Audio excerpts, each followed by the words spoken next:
الذي تساءلون به والأرحام إن الله كان عليكم رقيبا يا أيها الذين آمنوا اتقوا الله وقولوا قولا سديدا يصلح لكم أعمالكم ويغفر لكم ذنوبكم ومن يطع الله ورسوله فقد فاز فوزا عظيما أما بعد فإن أصدق الحديث كتاب الله وخير الهدي هدي محمد صلى الله عليه وسلم وشر الأمور محدثاتها وكل محدثة بدعة وكل بدعة ضلالة وكل ضلالة في النار. Ikhwatal iman jamaah azzakumullah. Pada kesempatan di sore hari ini, alhamdulillah kita memuji Allah Subhanahu wa taala. Kita masih diberikan oleh Allah Subhanahu wa taala kenikmatan, nikmat kesehatan, termasuk juga masih bertemu dengan hari-hari yang mulia, hari-hari yang utama, yaitu di 10 hari pertama di bulan Dzulhijjah, yang pada hari ini bertepatan di negeri kita dengan tanggal 9 Dzulhijjah. Salawat serta salam semoga terlimpahkan dan tercurahkan kepada Nabi kita Nabi Muhammad sallallahu alaihi wasallam, kepada keluarga, kepada kerabat, dan juga semoga tercurahkan kepada seluruh sahabat radhiyallahu anhum ajma'in.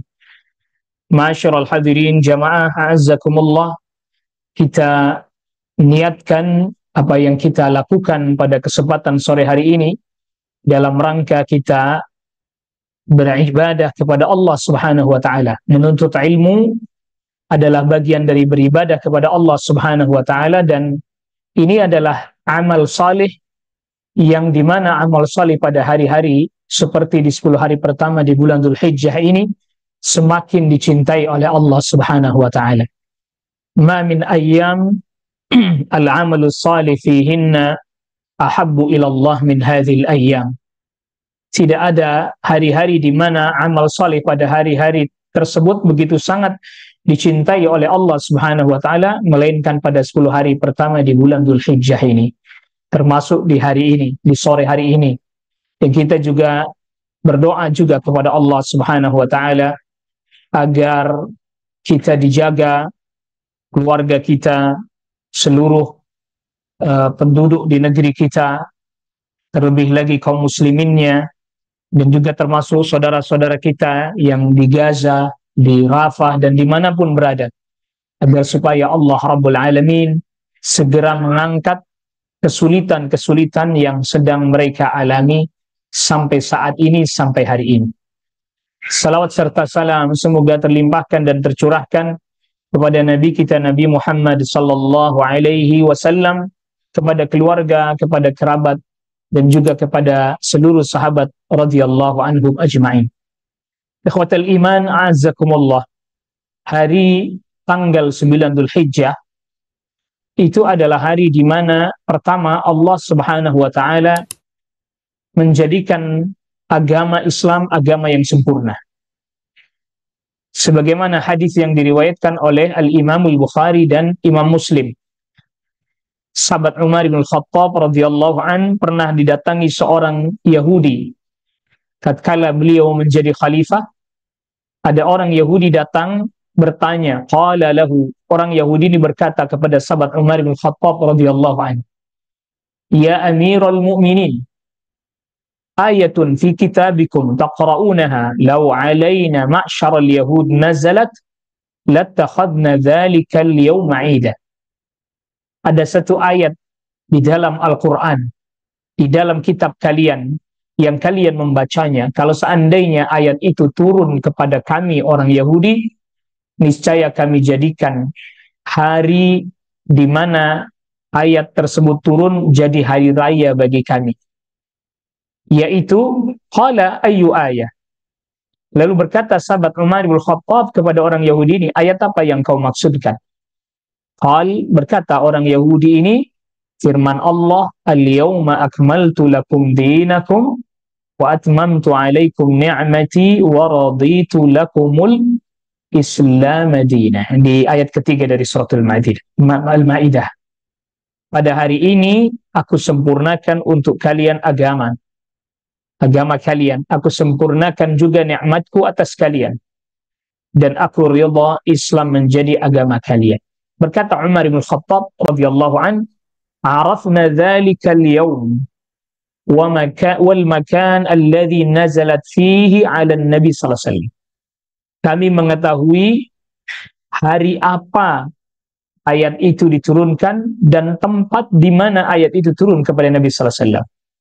Wa huwa qa'imun bi Arafah,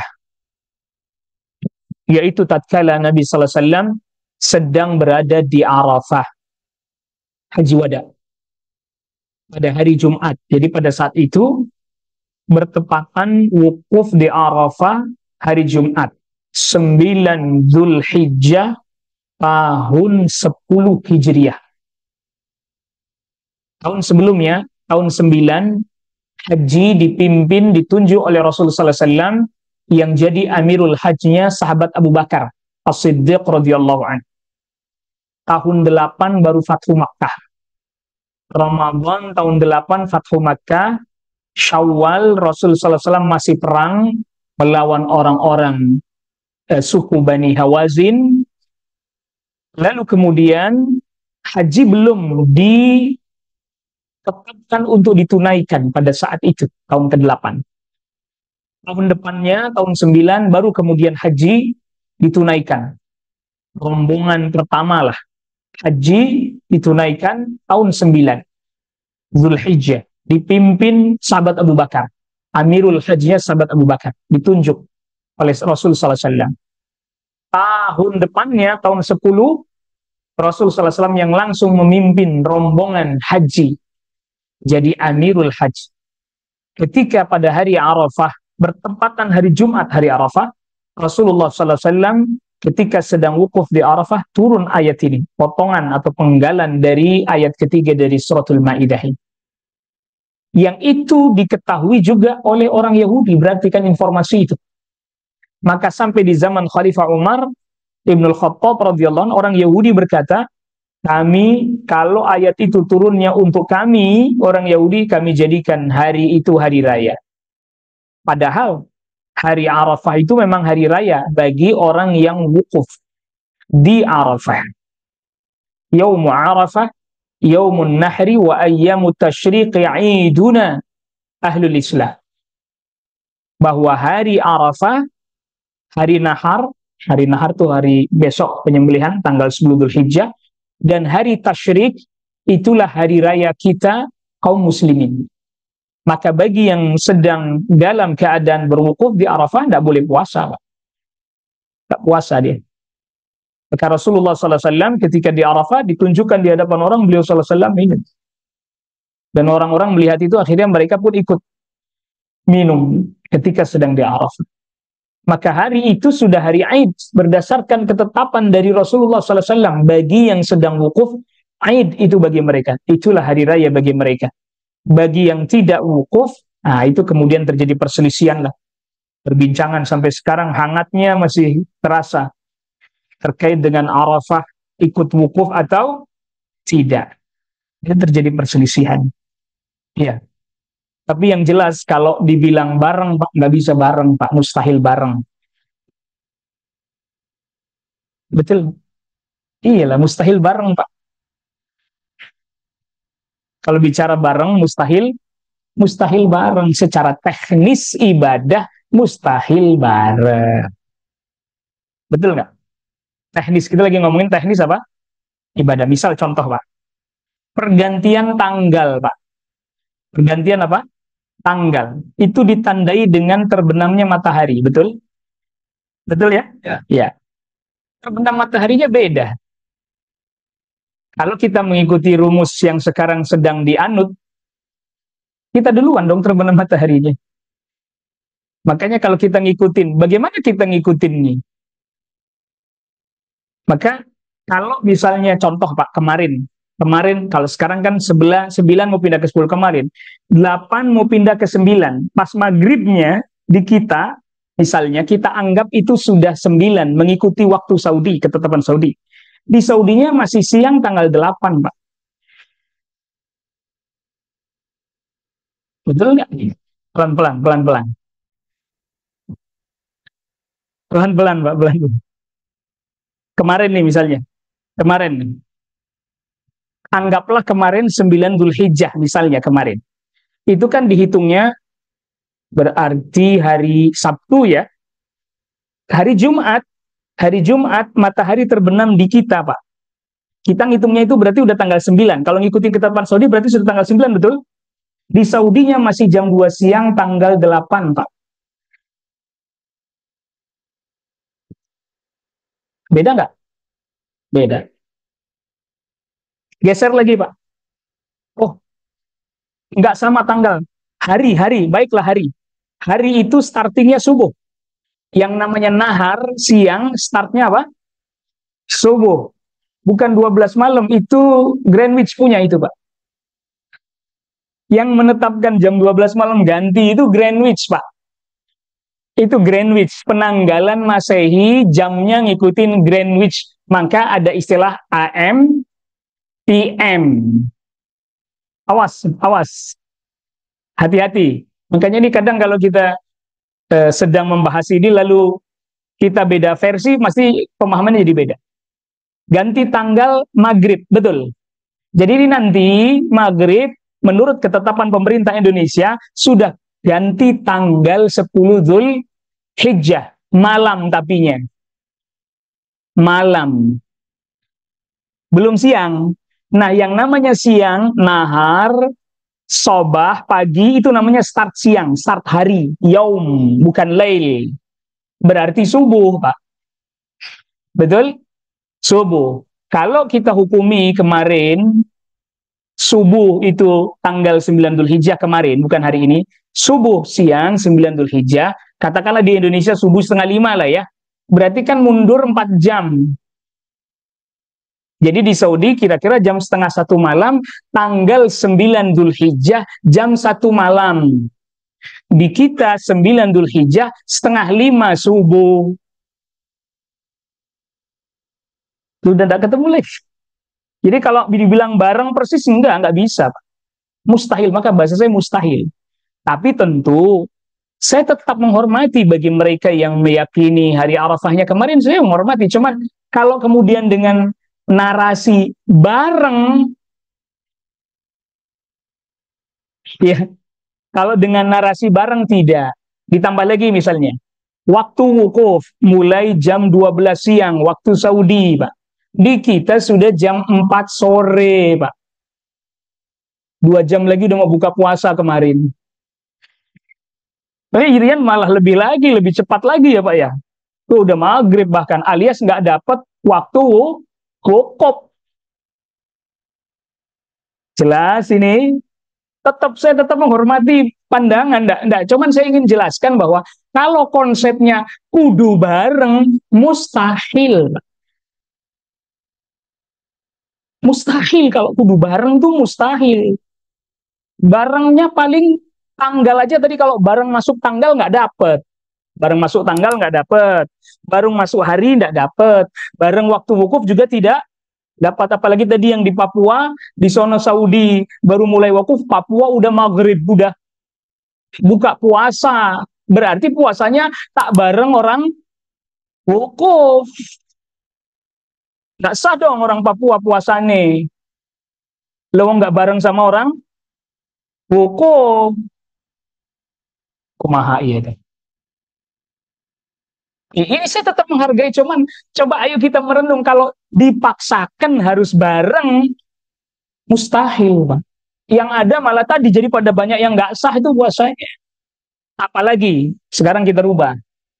Katakanlah ini waktu begini, waktu ibadah, karena kita digabungkan dengan waktu yang sekarang kita lalui Greenwich AM PM itu. Sekarang kalau misalnya digeser, start waktunya Mekah, Pak. Kan ada penanggalan Ummul Qura, Pak. Penanggalan Ummul Qura Lalu kemudian penetapan waktu juga sholat termasuk Ummul Qura. Ada. Jadi kalau kita geser, titik start waktunya itu di Mekah, berarti Mekah duluan, ke kita berarti 20 jam kemudian. Betul tidak? Nah, berarti benar sekarang puasa Arafahnya. Kalau titik nolnya, kalau boleh diistilahkan dengan titik nol, dipindah ke Mekah. Justru malah benar Pak jadinya. Kenapa? Karena di sana duluan kita jadi 20 jam selanjutnya. Ini pun terlepas perdebatan antara bumi bulat, bumi datar. Loh, benar nggak ini? Kan kalau buminya datar, gimana nih? Nggak nekuk begini kan berarti dia nggak nekuk begini. Yang nggak tahu itu gimana dia nyebar. Nah, itu. Ala kulihal tentang perbedaan itu sesuatu yang terjadi, ada terjadi. Kita juga biasa dengan hal seperti itu, sudah terbiasa. Cuma tadi yang ingin kita pertegas bahwa kalau konsepnya bahwa puasa Arafah itu harus bareng persis, tidak akan pernah terjadi puasa Arafah. Alias kita nggak sah puasa Arafahnya jadinya malahan. Kalau konsepnya kudu bareng wukuf lah, itu tadi kita udah buktiin kok. Kita tidak menentang, Pak. Kita tidak menentang hadis yang mengatakan mengikuti keputusan Amir Makkah. Namanya mengikuti itu di belakang atau bareng? Ngikutin, Pak. Di belakang namanya ngikuti. Dia duluan, baru kita. Lah itu namanya ngikuti. Berarti Mekah jadi titik nolnya, start waktunya, muter ke kita 20 jam kemudian. Lah besoknya toh berarti udah pas itu. Sudah pas. Begitu. Karena walaupun teknologinya canggih, Pak, selisih waktunya nggak berubah gara-gara teknologi canggih masalahnya. Apa gara-gara teknologinya sudah canggih, akhirnya selisih waktunya nggak terjadi? Tetap terjadi. Maka itu tadi perselisihan tentang masalah kapan hari Arafah dan seterusnya. Malah sebagian para ulama di Saudi ada yang fatwanya begitu, ngambil pertengahan. Seperti Syekh Sulaiman Ruhaili, kalau saya tidak salah ini. Kata beliau begini, Pak.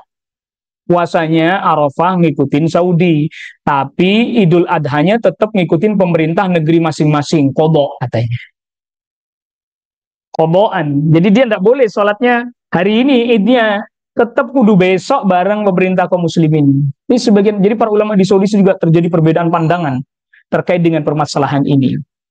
Kalau fatwanya Syekh Muhammad bin Shalih Al-Utsaimin rahimahullahu taala, udah pokoknya ikutin negeri masing-masing.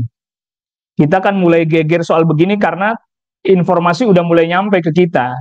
Ketika dulu tahun 90-an, Pak, kita kagak tahu informasi di Saudi kayak apa, segala macam. Kita nggak pernah nanya itu, di sana udah wukuf apa enggak? Enggak, pokoknya pemerintah bilang begini, puasa kita, betul enggak? Iya. Coba diinget-inget deh, Pak, diinget-inget dulu. Itu zaman saya masih kecil, anak-anak itu nggak pernah kita, mau di Saudi udah ini nggak pernah. Pemerintah kapan? Hari ini puasa, puasa. Hari ini lebaran, lebaran. Betul enggak? Apa kemudian gara-gara teknologi udah maju, syariat berubah? Nah, itu juga pertanyaan selanjutnya. Karena kalau dengan sebab teknologi syariat berubah, Jakarta Surabaya naik pesawat, tak boleh kosor, nggak boleh jamak. Kenapa? Sebentar doang aja kok kosor, jamak. Males bener sih. Padahal kan tetap safar. Ini kita ingin sampaikan bahwa agama ini sudah sempurna, Pak, menjelaskan sudah sempurna untuk setiap masa, untuk setiap waktu. Ada setiap masa, setiap waktu, tinggal bagaimana dia berusaha memahaminya. Yang kedua, tadi sudah kita sebutkan bahwa hari Arafah adalah hari Aid bagi orang yang sedang berada di Arafah. Bagi yang tidak di Arafah, belum Aid bagi dia, maka dia berpuasa. Maka dia berpuasa. Dan juga berpuasa pada hari Arafah bisa menghapuskan dosa 1 tahun yang lalu dan 1 tahun yang akan datang. Kalau 1 tahun yang lalu kita udah paham, Pak. Insya Allah paham. Hadisnya kita paham. Ketika Rasulullah SAW ditanya tentang puasa hari Arafah. Ini kan puasa hari Arafah, tadi kita udah jelaskan ya. Harinya aja susah mau ketemu bareng tuh. Dari sisi teknis gak ketemu. Rasul sabdakan, yukafirus sanah al-madiyah was-sanah al-qabilah. Menghapuskan dosa 1 tahun yang lalu, 1 tahun yang akan datang. Kalau 1 tahun yang lalu mungkin kita paham, udah lewat. Mungkin kita juga udah lupa Pak, yang mana aja. Dan yang dimaksud di sini dosa kecil ya. Yang dimaksud di dalam hadis ini dosa kecil. Adapun dosa besar dia harus bertaubat kepada Allah Rabbul Alamin. Dosa-dosa kecil. Sebagaimana keumuman dari sabda Nabi sallallahu alaihi wasallam yang diriwayatkan oleh Imam Muslim, as-salawatul khams wal jumu'ah ila al-jumu'ah wa ramadan ila ramadan mukaffirat lima bainahunna idza ijtanaba al-kaba'ir. Salat 5 waktu, satu salat Jumat ke salat Jumat yang lain, dari satu Ramadan ke Ramadan yang lain, menghapuskan dosa-dosa di antara itu semua dengan syarat apabila dijauhi dosa-dosa besar. Maka berarti yang dihapuskan dosa-dosa kecil. Yang jadi pertanyaan itu yang setahun yang akan datang, Pak. Setahun yang akan apa? Yang akan datang. Nah, kita tetap berharap bahwa dihapuskan oleh Allah Rabbul Alamin. Tapi bukan berarti kemudian ini menjadi dalih orang dosa saya udah diampunin kok setahun yang akan datang juga. Jadi bikin dosa aja, nggak gitu. Udah diampuni ini katanya. Ini maksudnya setahun yang akan datang ini orang mukmin itu, para sahabat, terutama para sahabat, ketika mendengar hadis ini nggak ada yang memahami begitu ya. Nggak ada sahabat yang memahami, oh dosa kita udah diampuni, berarti kita bikin dosa aja dah, udah diampunin ini setahun ke depan. Nggak ada. Ini justru hadis betul-betul merupakan rahmat Allah kepada kita. Kenapa begitu? Kita tetap pengennya berbuat kebaikan. Pengennya berbuat ketaatan. Tetapi namanya manusia, kan tetap aja ada celah dia jatuh pada kesalahan. Nah, ketika dia terjatuh, nah perhatikan redaksinya, terjatuh, dia usaha untuk menghindari, tapi ternyata terjatuh, Allah ampuni. Kalau itu dosa kecil, bukan berarti kemudian dengan sebab hadis ini, ya udah kalau begitu ya kita bikin maksiat aja, orang udah diampuni ini.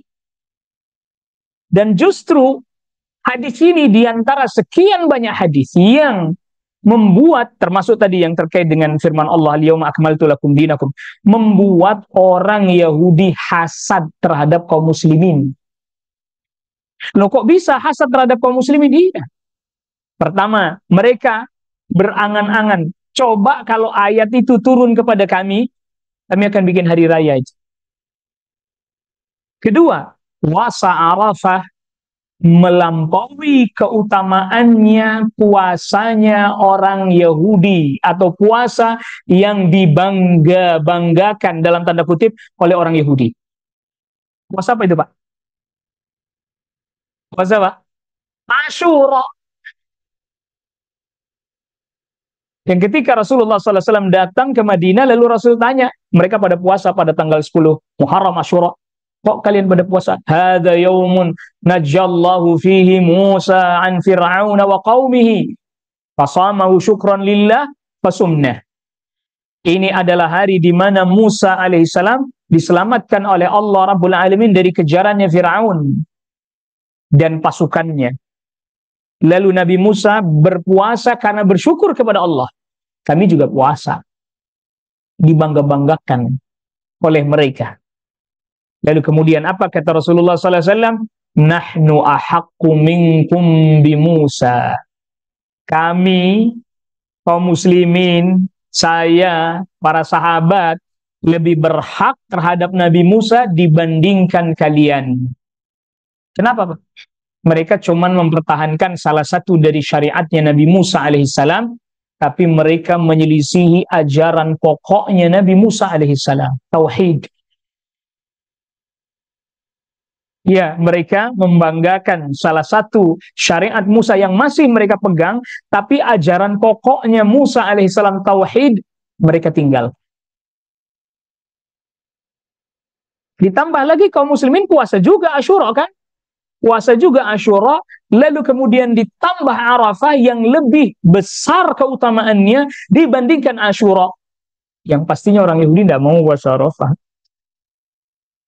Kalau Asyuranya dia puasa, tapi Arafah dia tidak.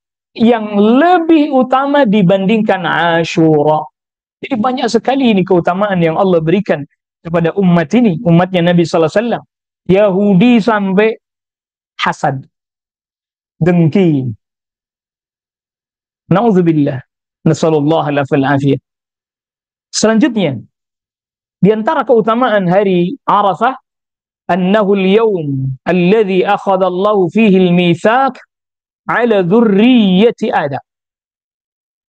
Pada hari 9 Dzulhijjah, itulah hari di mana Allah mengambil perjanjian kepada seluruh keturunannya anak Adam alaihissalam.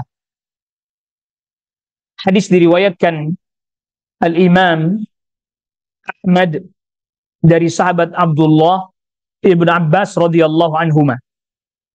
Qala, berkata sahabat Abdullah ibn Abbas, qala Rasulullah sallallahu alaihi wasallam, inna allaha akhadhal mithaqa min dhahri Adam bin A'man. Sesungguhnya Allah subhanahu wa ta'ala mengambil perjanjian dari punggung Adam alaihissalam di Nu'man. Nu'man itu Arafah. Wa akhraja min sulbihi, dan Allah mengeluarkan dari tulang sulbinya Nabi Adam, kulla dzurriyyatin dzara'aha, setiap keturunan-keturunan yang nanti Allah ciptakan dari keturunan Nabi Adam alaihissalam. Maksudnya dikeluarkan ruhnya dari tulang sulbinya Nabi Adam alaihissalam, dikeluarkan ruhnya seluruh keturunan Adam alaihissalam sampai hari kiamat. Ruhnya udah ada. Yang kemudian nanti berdasarkan hadis ini, para ulama katakan ini dalil adanya alam ruh. Ruhnya semua manusia udah ada. Kana taraha baina yaday kadzur. Lalu kemudian Allah bentangkan ruh dari keturunan-keturunan Nabi Adam di hadapannya Nabi Adam alaihissalam, lalu Allah berbicara kepada mereka. Sebagian memaknainya di hadapan Allah, di hadapan Nabi Adam juga, lalu Allah berbicara kepada mereka langsung, kepada ruh-ruh keturunan Nabi Adam. Qala alastu bi rabbikum? Qalu bala syahidna an taqulu yawmal qiyamati inna kunna an hadza ghafilin. Ini surat Al-A'raf ayat 172. Allah Rabbul Alamin mengambil perjanjian persaksian dari ruh seluruh keturunannya Nabi Adam alaihissalam. Bukankah aku adalah Rabb kalian? Qalu bala syahidna. Iya betul, engkau adalah Rabb kami. Kami bersaksi akan hal tersebut. An taqulu yawmal qiyamati inna kunna an hadza ghafilin. Sehingga nanti pada hari kiamat kalian tidak bisa beralasan kami nggak tahu, kami lalai. Au taqulu, atau kalian nanti berkata, ayat 173-nya, atau kalian berkata, innama asyraka abauna min qabl, yang berbuat kesyirikan bapak-bapak kami, wa kunna dzurriyyatan min ba'dihim, kami hanyalah keturunan setelah mereka yang ngikutin mereka. Afatuhlikuna bima fa'alal mubtilun, apakah engkau hendak mengadab kami ya Allah dengan perbuatan orang-orang sebelum kami itu? Jadi kami kan cuma ngikutin orang tua kami aja. Jadi tidak bisa lagi nanti manusia berkata begitu. Persaksian sudah diambil, para nabi, para rasul diutus, kitab suci diturunkan. Nggak bisa lagi mereka berkata, ya kami kan nggak tahu, kami kan ngikutin orang tua kami saja, masa kami yang dihukum? Jadi ini perjanjian sudah diambil oleh Allah Rabbul Alamin di Arafah, tempatnya pun di Arafah. Maka kemudian Allah Rabbul Alamin juga jadikan Arafah sebagai tempat wukuf, di mana zikir yang paling utama dibaca ketika di Arafah tauhid, la ilaha illallah wahdahu la syarikalah, lahul mulku wa lahul hamdu wa huwa ala kulli syai'in qadir. Rasulullah sallallahu alaihi wasallam bersabda, afdhalud du'a du'a'u yaumi Arafah. Seutama-utamanya doa pada hari Arafah. Wa afdalu ma qultu ana wan nabiyyuna min qabli, dan perkataan yang paling utama yang diucapkan olehku dan para nabi sebelumku, la ilaha illallah wahdahu la syarikalah, lahul mulku wa lahul hamdu wa huwa ala kulli syai'in qadir. Tauhid, Maka ketika manusia sedang berada di Arafah, diingatkan akan perjanjian yang begitu utama. Perjanjian yang telah Allah ambil dari semua keturunannya Adam alaihissalam ketika mereka masih dalam bentuk ruh. Sudah diambil perjanjian bahwa mereka bertauhid, beribadah hanya kepada Allah, taat tunduk hanya kepada Allah semata, dan itulah fitrah yang Allah tanamkan, dan itu di Arafah. Ya, dan itu di Arafah. Maka oleh karena itulah kenapa kemudian syariat diantaranya, hikmah kenapa syariat menetapkan tempat wukuf di Arafah, di mana orang-orang yang menunaikan ibadah haji melakukan wukuf di Arafah, yang itu merupakan a'zam al-arkan, rukun yang paling agung dari rukun-rukun haji di Arafah, agar mereka merenung untuk apa Allah Rabbul Alamin ciptakan. Dan Allah Subhanahu, untuk ibadah tentunya, dan Allah Subhanahu wa taala telah mengambil perjanjian dari kita ketika masih di dalam keadaan ruh. Sudah diambil perjanjian bahwa Allah Rabb kita, kita beribadah hanya kepada Allah, kita tunduk taat hanya kepada Allah Rabbul Alamin. Maka di situ syiar tauhid begitu kuat. Ya, syiar tauhid begitu kuat. Makanya zikirnya pun zikir terkait dengan at-tauhid. La ilaha illallah wahdahu la syarika lah. Lahul mulku wa lahul hamdu wa huwa ala kulli syai'in qadir. Lalu kemudian selanjutnya di antara keutamaan Yaumul Arafah, Yaumul Arafah, hari Arafah adalah hari di mana pada hari tersebut Allah banyak membebaskan hambanya dari siksa api neraka. Dan Allah Subhanahu wa taala berbangga dengan mereka yang sedang wukuf di Arafah. Di hadis yang sahih diriwayatkan Imam Muslim dari Ummul Mukminin Aisyah radhiyallahu anha, Rasulullah sallallahu alaihi wasallam bersabda, "Ma min yaumin aktsar min ay yu'tiqallahu fihi 'abdan minan nar min yaumi Arafah." Tidak ada hari di mana pada hari tersebut begitu banyak Allah memerdekakan hambanya dari api neraka. Tidak ada hari yang di mana begitu banyak Allah memerdekakan hambanya dari api neraka, melainkan pada hari Arafah. Kalau Ramadan 1 bulan, Ramadan 1 bulan, artinya pada setiap hari tapi dalam 1 bulan. Iya.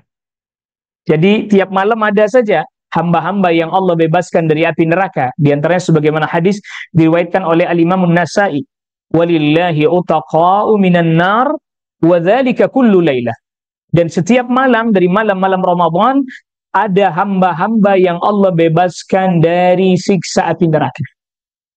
Tapi tadi besok ada lagi, kayak mungkin bahasa kitanya kayak dicicil gitu. Tapi kalau hari Arafah, Allah Rabbul Alamin langsung banyak. Wa innahu la yadnu. Allah Subhanahu wa taala mendekat kepada hambanya. Tsumma yubahi bihimul malaika. Allah pun berbangga kepada para malaikat. Seraya Allah Rabbul Alamin berkata kepada para malaikat, "Ma arada haula." Apa yang mereka mau, Allah akan penuhi. Apa yang mereka mau, Allah akan penuhi. Mereka mohon ampunan, Allah ampuni. Mereka memohon hal-hal kebaikan, Allah akan berikan permintaan. Nah, ini yang dalam skala 1 tahun sekali. Allah Rabbul Alamin mendekat kepada hambanya. Tetapi sebagaimana kita ketahui dari hadis yang sahih di antara diriwayatkan Imam Bukhari, Allah Rabbul Alamin mendekat kepada hambanya setiap sepertiga malam terakhir. Hadis An-Nuzul, yanzilu Rabbuna tabaraka wa ta'ala ila as-sama'id dunya hina yabqa thuluthul akhiru minal lail. Allah Subhanahu wa taala turun ke langit dunia ketika tersisa sepertiga malam terakhir. Adakah yang berdoa? Allah kabulkan. Yang meminta, Allah perkenankan permintaannya. Yang mohon ampun, Allah ampuni dosa-dosanya. Dan Allah mendekat kepada hambanya. Ketika di Arafah, setahun sekali, setiap hari di sepertiga malam yang terakhir.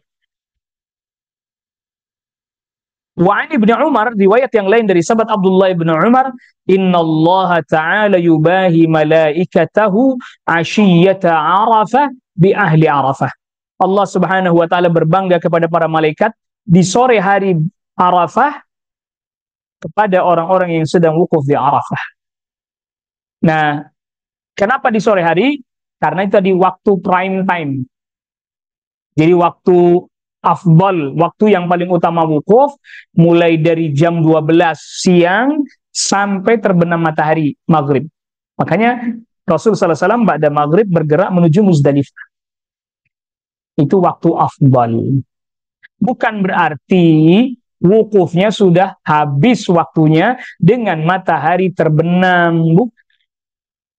Waktu wukufnya masih memanjang, Pak, sampai subuh tanggal 10 Dzulhijjah. Jadi kalau ada orang jamaah haji masuk ke Arafah malam-malam, sebentar doang, sebentar dia berhenti sebentar, lalu kemudian apa? Ke Muzdalifah langsung, sah hajinya. Makanya kalau orang yang sakit ya, pas di waktu siang, waktu prime time, itu ya masuk sebentar ke Arafah sama ambulan segala macam. Sebentar langsung keluar, Bang. Nah, ini yang harus kita pahami. Jadi ada waktu afdal, waktu yang paling utama dari waktu wukuf, yaitu dari jam 12 siang sampai jam 6 sore terbenam matahari. Itu waktu paling afdal. Tapi waktu wukufnya memanjang sampai subuh tanggal 10 Dzulhijjah. Jadi kalau belum subuh 10 Dzulhijjah dia sudah masuk di Arafah, walaupun sebentar keluar lalu menuju Muzdalifah, sebentar lagi di Muzdalifah, lalu kemudian dia jumrah aqabah atau tawaf ifadah, sah hajinya. Nah, biasanya itu datangnya telat-telat tuh. Masuk Arafah sebentar, di Muzdalifah sebentar. Karena di Arafah aja udah malam, misalnya jam 2 baru nyampe, jam 3 baru nyampe. Istirahat sebentar, geser ke Muzdalifah. Istirahat sebentar, geser lagi. Sah, sah jawabannya. Karena itu masih masuk dalam waktu wukuf malam hari itu. Kecuali sampai subuh tanggal 10 Dzulhijjah dia belum menginjakkan kaki di Arafah walaupun sejenak, maka hajinya tidak sah. Karena dia meninggalkan salah satu rukun min arkanil haji, salah satu dari rukun haji. Fayaqul, Allah berbangga kepada orang-orang yang berada di Arafah, lalu kemudian Allah Rabbul Alamin katakan, unzuru ila ibadi, wahai para malaikat, lihat itu hamba-hambaku. Atauni sya'san ghabran, mereka mendatangiku dalam keadaan rambutnya kusut, berdebu. Apa yang mereka harapkan? Berdoa, memohon kepada Allah. Maka sebagaimana hadisnya Ummul Mukminin Aisyah radhiyallahu anha tadi, Allah Rabbul Alamin perkenankan apa yang mereka minta. Nah, ternyata ada hari yang lebih rajih dari perkataan para ulama, ada hari yang lebih utama, lebih mulia dibandingkan hari Arafah. Yaitu apa? Besok hari atau hari tanggal 10 Dzulhijjah. Ternyata dan para ulama terjadi perselisihan ini, apakah hari Arafah ataukah tanggal 10 Dzulhijjah yang lebih utama? Ternyata para ulama lebih cenderung mengatakan yang lebih utama 10 Dzulhijjah. Inna a'dhamal ayyam 'indallahi yaumun nahar. Karena telah datang hadis secara khusus spesifik. Hari yang paling utama di sisi Allah adalah hari nahar, yaitu tanggal 10 Dzulhijjah. Sehingga ada sebagian para ulama mengatakan begini, kalau bagi orang yang wukuf, maka hari utama bagi mereka yaitu hari wukuf. Tapi tanggal 10 Dzulhijjah bagi Allah lebih utama 10 Dzulhijjahnya. Mengapa begitu? Ada beberapa tinjauan. Tinjauan yang pertama, karena tanggal 10 Dzulhijjah itulah yang disebut dengan Yaumul Hajjil Akbar. Hari Haji Akbar. Jadi wallahu alam tidak tepat atau kurang tepat orang yang mengatakan bahwa hari Haji Akbar itu pas ketika wukuf di Arafah bertepatan dengan hari Jumat. Ini tidak tepat. Yang lebih tepat adalah hari Haji Akbar adalah tanggal 10 Dzulhijjah. Itu berarti Haji Akbar ada tiap tahun, Pak. Kalau wukuf di Arafah bertepatan dengan Jumat kan nggak tiap saat ada, begitu kan? Buktinya dalilnya mana? Adalah perkataannya Abdullah ibn Umar. Kata Abdullah ibn Umar, waqafan Nabi sallallahu alaihi wasallam yauman nahar bainal jamarati fil hajjati. Rasulullah sallallahu alaihi wasallam pada hari nahar 10 Dzulhijjah berdiri di antara jamarat. Ketika sedang menunaikan ibadah haji, beliau berdiri di antara jamarat, mau menunaikan jumrah Aqabah. Karena tanggal 10 Dzulhijjah kan hanya jumrah Aqabah saja. Waqal, dan Nabi berkata, kata sahabat Abdullah bin Umar, pada tanggal 10 Dzulhijjah yaumun nahar, pada tanggal 10 Dzulhijjah hari nahar, Nabi SAW katakan, hadza yaumul hajjil akbar. Tanggal 10 Dzulhijjah inilah hari haji akbar. Rahul Bukhari, hadis yang diriwayatkan Imam Bukhari. Jadi tiap tahun ada haji akbar, ada. Bukan cuma pas lagi wukuf di Arafah bertepatan hari Jumat saja. Tiap tahun ada haji akbar, yaitu di tanggal 10 Dzulhijjah. Maka itu menjadi lebih utama dibandingkan hari Arafah. Kenapa disebut Al-Hajjul Akbar atau Yaumul Hajjil Akbar? Karena setidaknya 5 amalan haji ditunaikan di tanggal 10. Jumrah Aqabah, menyembelih, tahallul, tawaf, sa'i. 5. Jumrah Aqabah, menyembelih, nyembelihnya modam, hadyu, kurban, nahar. Nahar itu sebenarnya istilah untuk penyembelihan unta khusus. Unta disembelihnya berdiri nih. Di sini, yang leher di sini, bukan yang di sini nih. Di sini. Di unta nggak perlu direbahin, Pak, nggak perlu. Nggak perlu Anda sampai rebah-rebah ini. Jadi 5 tadi. Jumrah Aqabah, menyembelih, tahallul, tawaf, sa'i. Dan Rasul Shallallahu Alaihi Wasallam boleh sabdakan boleh mulai dari yang mana aja, nggak harus jumrah Aqabah duluan. Tapi kalau mau berurutan seperti yang Rasul Shallallahu Alaihi Wasallam laksanakan, itu utama. Tapi kalau nggak bisa, boleh yang duluan mana. Makanya sebagian jemaah haji sebelum, pertanyaannya, boleh nggak merempar jumrah Aqabah sebelum masuk waktu subuh? Sebenarnya kalau yang Rasul Shallallahu Alaihi Wasallam lakukan, habis masuk waktu subuh baru lempar jumrah Aqabah. Tapi sebagian para ulama memberi keringanan. Buat rombongan yang di dalamnya ada wanita yang sudah tua atau orang-orang yang sakit, boleh dia lempar jumrah Aqabahnya lebih dulu sebelum masuk waktu subuh. Maka pada saat itu ada sebagian orang, Pak, yang gesernya ke Aqabah, ada yang gesernya langsung ke Mekah untuk tawaf dan sa'i. Karena memang tidak harus berurutan. Nah, termasuk juga tentunya adanya penyembelihan kurban, termasuk bagi yang tidak menunaikan ibadah haji, mereka menunaikan salat Idul Adha, mereka pun menunaikan penyembelihan di tanggal 10 Dzulhijjah. Ternyata itu yang lebih utama.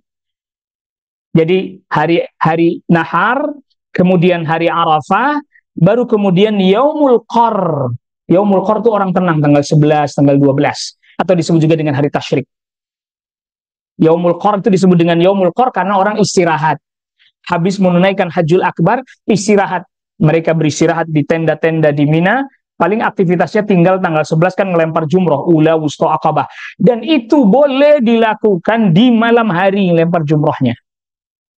Cuman startnya ba'da zawal. Ba'da zawal itu zuhur bahasa lainnya. Itu start. Untuk jumroh yang ula, wusta, Aqabah ya, 11-12. Jadi beda waktu ini. Kalau yang di tanggal 10 Dzulhijjah, kalau bisa lagi mampu, tunaikan 5 aktivitas tadi sebelum matahari terbenam di tanggal 10 Dzulhijjah. Kalau tidak mampu atau karena ada kendala tertentu, boleh diundur, termasuk tawaf boleh diundur. Yang tawaf yang boleh diundur, jumrah Aqabahnya tidak. Lalu kemudian nyembelih, lalu kemudian tahallul. Lalu kemudian ada udzur, misalnya haid ya, itu tawafnya diundur ntar, boleh belakangan. Terus tawaf wada digabung. Tapi sa'inya bisa duluan, karena sa'i tidak termasuk area masjid tadinya. Kalau sekarang tetap boleh, dan tidak disyaratkan harus dalam keadaan suci kalau sa'i. Jadi boleh dia diundur. Ya boleh diundur. Namun melempar jumroh di tanggal 11-12 itu termasuk 13. Mulainya zuhur, Pak. Memanjang sampai malam, sampai subuh besoknya, itu baru habis. Jadi misalnya tanggal 11 nih, sampai subuh tanggal 12, itu baru habis waktu melempar jumroh di tanggal 11. Jeda, duhur, baru lempar jumroh tanggal 12. Nggak bisa. Kita melempar jumrohnya mepet-mepet subuh aja, ntar habis subuh ngelempar lagi untuk yang tanggal 12. Nggak boleh, itu nggak boleh. Dan sebagian orang ada ngakalin gitu, biar nggak bolak-balik, Pak. 6 kilo sekali jalan. Gara-gara 6 kilo sekali jalan, akhirnya dia ngelempar jumroh tanggal 11-nya malam, mepet mau subuh, lempar jumroh. Subuh, habis subuh langsung lempar jumroh di tanggal untuk tanggal 12, tak boleh. Karena zuhur mulai. Startnya di waktu zuhur. Jadi apa? Ya udah istirahat aja, ntar besok malam lagi. Cuman kalau dia melempar besoknya di malam lagi tanggal 12, maka dia harus menunggu sampai 13, tak boleh keluar dari Mina. Kalau dia mau keluar di tanggal 12 alias nafar awal, selesai lebih awal, di tanggal 12 sebelum matahari terbenam, hendaknya dia sudah melempar jumroh tanggal 12. Ula wusto aqabah, segera habis itu meninggalkan Mina, selesailah pelaksanaan ibadah hajinya. Tapi kalau dia ngelempar 12-nya malam lagi, berarti besok tanggal 13 dia harus melempar lagi, baru meninggalkan Mina. Dikenal dengan nafar sani. Biasanya udah sepi itu, Pak. Udah sepi, Mina udah sepi. Yang ada cuma sampah-sampah berserakan di mana-mana. Makanya kadang orang udah nggak betah, nyampe tanggal 13 tuh udah nggak betah itu. Pokoknya tanggal 12, pada asar lah ngelempar. Sampai maghrib, kalau misalnya ada jadwal, sudah dijadwalkan pada asar melempar, sehingga nanti besok harinya sudah tidak perlu lagi melempar jumrah aqabah, boleh langsung pulang selesai menunaikan ibadah haji, disebut dengan an-nafar al-awwal. Terbaru kemudian selanjutnya tanggal 11, tanggal 12, tanggal 13 yang kita kenal dengan hari apa? Hari tasyriq. Kenapa disebut tasyriq? Karena ngeringin daging, Pak. Tasyrik itu ngeringin, jemur daging itu, Pak, buat disimpan dendeng. Kalau kita kan punya freezer, orang zaman dulu nggak punya, makanya dia dikeringin. Nah, di hari-hari tasyrik, di antara doa yang kita dianjurkan untuk memperbanyak membacanya selain takbir adalah baca Rabbana atina fid dunya hasanah wa fil akhirati hasanah wa qina adzabannar. Jadi selain takbir, dianjurkan kita memperbanyak membaca doa ini. Takbirnya ya takbir yang habis sholat fardu takbir, termasuk hewan kurban disembelih, orang-orang yang lihat pada takbir Allahu Akbar, Allahu Akbar, Allahu Akbar, melihat orang nyembelih terus bertakbir, terus dikumandangkan. Takbirnya Idul Adha itu lebih lama, lebih panjang dibandingkan takbirnya Idul Fitr. Nah, kalau menurut ketetapan pemerintah ya tadi dari habis subuh tadi udah mulai takbir. Ini tadi barusan saya dengar baru habis asar pada takbir. Wah, telat ini. Dari habis subuh, di sholat subuh tadi, di sholat subuh, Assalamualaikum warahmatullahi, Assalamualaikum warahmatullahi, takbir, Allahu Akbar, Allahu Akbar, Allahu Akbar. Dan tiap habis sholat fardu berakhir ba'da asar tanggal 13 Zulhijjah, itu terakhir takbir. Habis itu sudah tidak ada takbir. Tapi dari sekarang ini terus tiap habis sholat fardu. Itu berdasarkan asarnya para sahabat. Memang tidak ada riwayat langsung marfu' dari Rasulullah SAW, tidak ada. Tetapi berdasarkan asar dari para sahabat Abu Hurairah, sahabat Abdullah bin Umar. Ini dianjurkan bertakbir. Dan itu syiarnya Dzulhijjah. Syiarnya Dzulhijjah. Wallahu ta'ala alim. Ini yang bisa saya sampaikan pada pertemuan kali ini. Masih ada waktu menjelang maghrib. Kalau ada yang mau bertanya.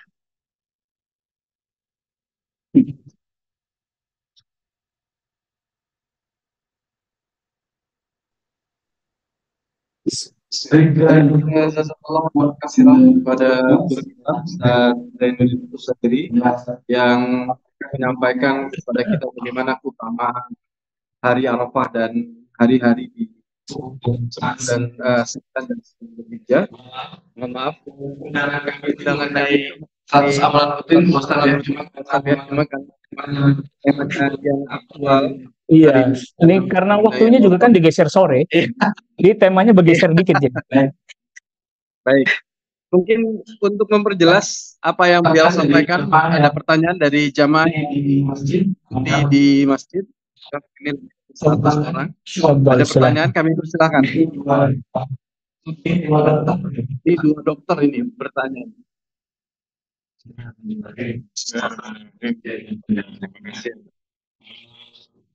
Jelasannya. Kalau kita hadir itu mungkin untuk kesetaraan supaya orang yang kaya yang miskin, pejabat rakyat sama. Tapi kalau kita lihat prakteknya di Arab Saudi itu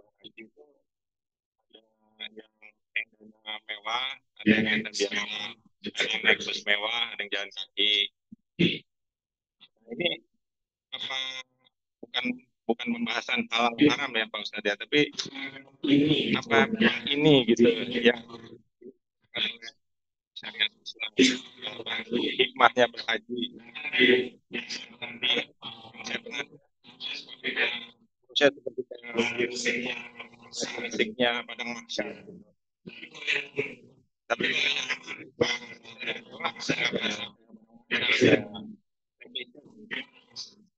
bagaimana Pak Ustadz? Baik. Ya, jadi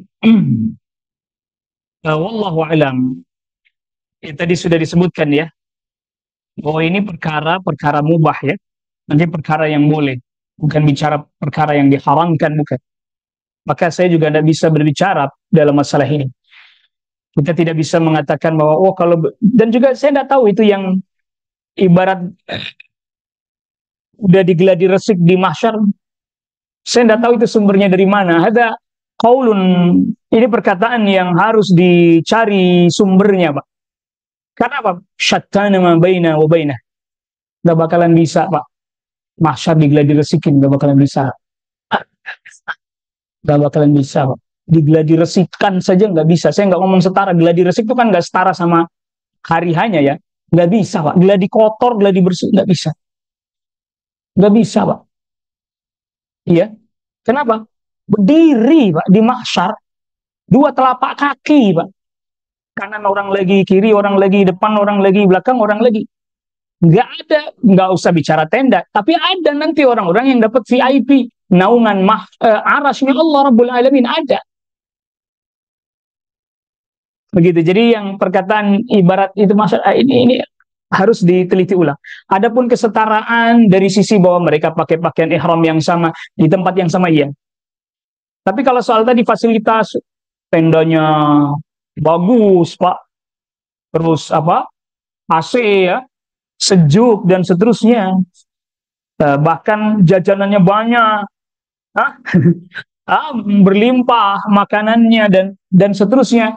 Ini perkara yang wallahu alam, saya tidak mau komentar karena ini pertama mubah. Kedua, tidak lantas kemudian kita katakan berarti yang di dalam tenda yang mewah itu menjadi turun keutamaannya dibandingkan yang tendanya biasa-biasa saja, atau bahkan yang nggak kebagian, nggak kebagian tenda mungkin karena bisa ziarah itu Pak ya, wallahu alam itu. Atau yang nggak, tetapi yang jelas yang perlu kita ingat, yang menjadi permasalahan Anda tidak boleh tetap berbuat kezaliman. Hal itu udah jelas tuh. Itu kan mubah aja. Orang boleh mengambil perkara yang mubah. Soal bagaimana orang memahami merenung hikmahnya, apakah dapat atau tidak dapat, kembali kepada orang. Pak, mungkin bagi sebagian orang Pakistan justru jalan kaki kuat, Pak. Orang Indonesia nggak sanggup, Pak, ambil hubungan, Pak, nggak sanggup. Kemarin ada jamaah kami di masjid kami, dia nggak kebagian tenda, Pak. Nggak kebagian tenda, Pak. Mimisan, Pak, nyaris pingsan dia. Nggak sanggup, Pak, dia nggak kuat. Jadi artinya apa? Kondisi fisik pun sudah menurun, Pak. Ditambah lagi berbeda dengan negeri lain. Gitu. Ditambah lagi orang yang sudah terbiasa kayak kita di Jakarta nih, ASEAN, di rumah AC, masuk mobil AC, sampai kantor AC. Di Arafah kayak gitu enaknya aja, masih sengsara dia, Pak. Begitu. Jadi itu relatif nanti jadi timbangannya. Maka kalau kita bicara sesuatu ya saya tidak berani kecuali tadi ada. Makanya yang tadi kayak ibarat di mahsyar jauh belum. Terus kalau segitu aja kita udah sengsara, apalagi di sana gitu ya. Begitu. Jadi soal masalah ini ya kembali kepada ya kemampuan ya, mampu begini, mampu begitu dan seterusnya. Karena itu perkara mubah.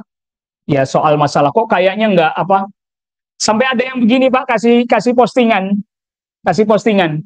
Baina Arafah warafah.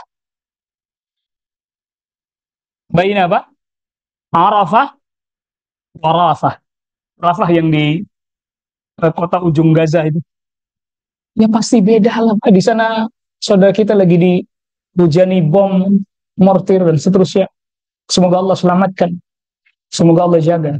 Pasti beda. Jadi tidak lantas kemudian, di Rafah lagi begini, di Arafah antum tendanya bagus ya, VIP dan seterusnya. Saya tidak berani banyak berkomentar terkait dengan hal itu. Wallahu a'lam. Fadhal silakan. Menanya tentang yang puasa Arafah duluan seperti teman-teman dari Dewan Dakwah, gimana hukumnya itu? Dan saya baca di beberapa buku tentang gerakan Pan Islami, harus menjadikan Mekah itu sebagai pusat. Jadi kalau di sana memutuskan Arafah, seluruh dunia harus ikut prihatin untuk keadaan Arafah. Jadi dianjurkan puasa dan mengikuti Saudi di gerakan Pan Islami ini. Terima kasih. Iya betul Pak. Panji Islami, kalau tidak salah Buya itu ya. Buya Hamka ya itu ya. Iya. Dan sampai sekarang Al-Azhar memilih itu Pak. Walaupun saya terpaksa menyebut ormas bukan untuk menjatuhkan. Walaupun Muhammadiyah barang pemerintah, Al-Azhar tetap hari ini salatnya Pak. Betul itu. Cuman Pak, kalau memang kita mau all out Pak, bukan cuman Arafah, sekalian titik nolnya digeser ke Mekah. Ya dong, jangan di Greenwich, Inggris. Geser Pak. Titik. Kan penelitian sudah membuktikan Mekah itu sentralnya, betul enggak? Sekalian geser ke sono. Ya itu sempat sudah diperbincangkan pada, saya lupa konferensinya Oki yang keberapa itu. Sudah dibahas, pernah dibahas. Ya namanya penyatuan, matlak namanya. Disatukan semuanya pusatnya di Mekah. Tetapi ya konsekuensinya gitu tadi. Mekahnya kudu duluan, kita nggak boleh duluin, kita nunggu aja berarti. Nunggu keputusan dari Mekah baru ke kita gitu jadinya. Kan tetap aja nggak bareng jadinya Pak tetap. Ya enggak, Jumatannya Jumat. Kalau kalau yang itu kan hari Pak, per hari. Kalau ini yang bulan. Pala kulihal begini. Pala kulihal. Sebagaimana tadi saya sudah sampaikan bahwa dalam masalah ini masalah ijtihadiyah, khilafiyah, ijtihadiyah. Saya tetap menghormati yang bahkan saya puasanya juga kemarin juga puasa saya. Puasa kemarin saya tanggal 8.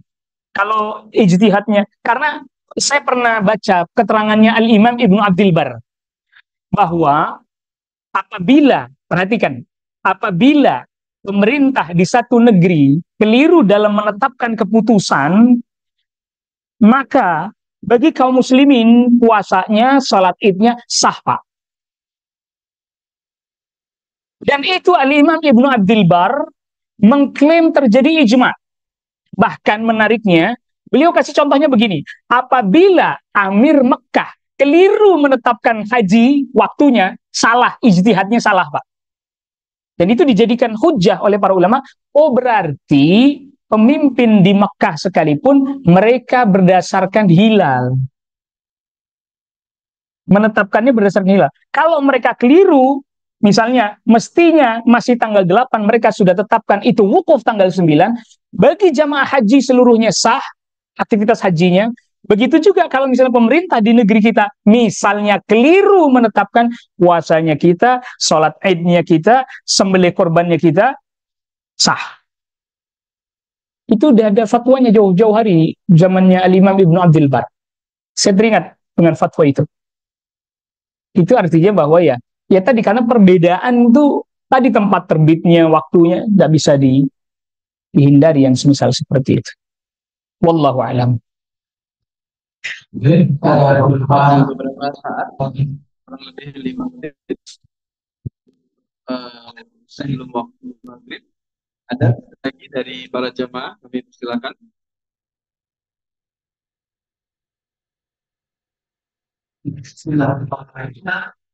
Dikatakan orang yang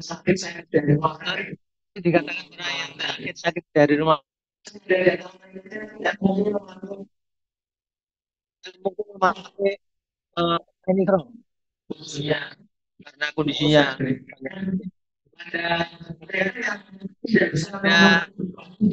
Ya, baik, Pak.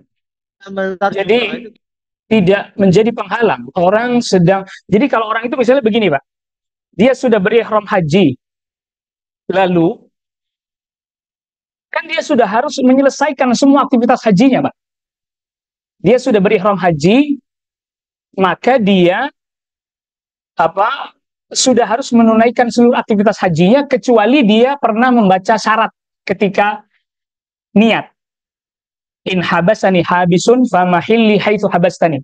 Kalau saya tidak bisa menunaikan atau menyelesaikan ibadah haji saya, maka saya tahallul. Nah, itu dia boleh menghentikan hajinya, dia bertahallul, tidak kena dam. Tapi kalau dia nggak baca syarat itu, dia harus selesaikan. Walaupun tadi ada kateter segala macam, boleh, Pak. Tapi ihram tetap dipakai, nggak digantikan pakai kateter segala macam. Adapun melempar jumrah aqabah, ya dia nanti bisa diwakilkan. Melempar jumrah bisa diwakilkan. Jadi nanti ada wakil yang ngelemparin. Jadi misalnya dia haji juga, yang mewakilkan, dia ngelempar untuk dirinya sendiri dulu, baru kemudian setelah itu dia melempar untuk mewakilkan siapa. Wallahu a'lam. Jazakallahu khairan kepada guru kita. Saya kira ditutup. Alhamdulillah.